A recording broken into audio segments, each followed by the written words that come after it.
ভোলা জেলা সদর উপজেলাধীন চরসামাইয়া ইউনিয়নে মোহাম্মদ মিজানুর রহমান মিয়াজির একটি নেতৃত্বে একটি দুর্ধর্ষ সন্ত্রাসী দল স্থানীয় জনসাধারণকে জিম্মি করে চাঁদাবাজি, জমি দখল ও জুলুমের মতো অপকর্ম পরিচালনা করে আসছে।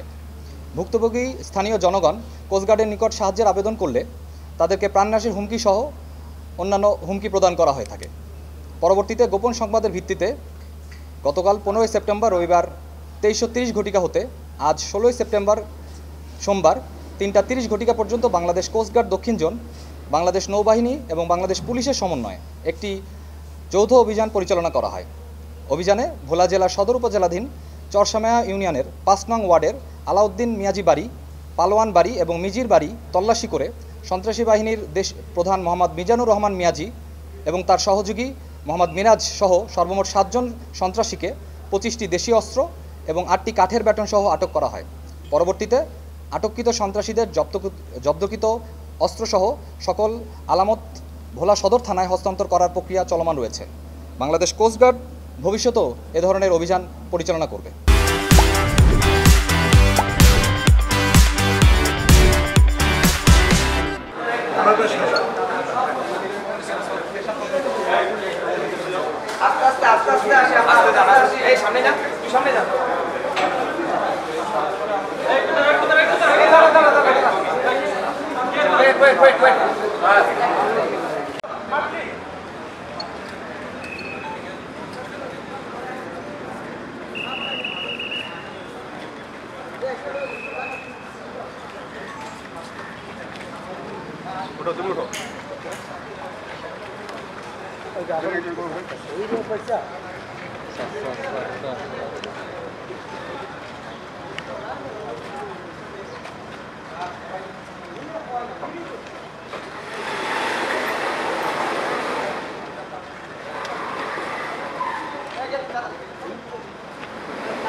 খাইরুল্লাহ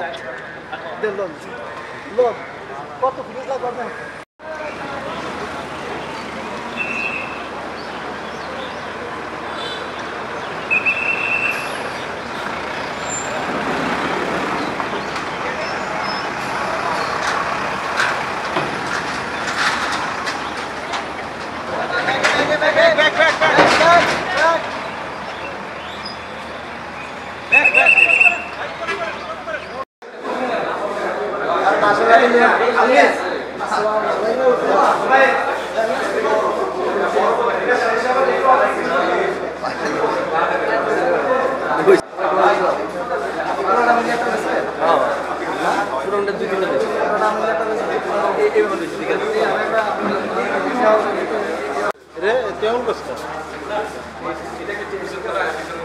এরপর তো কবিতা সামনে গেল আবার দাদা এটা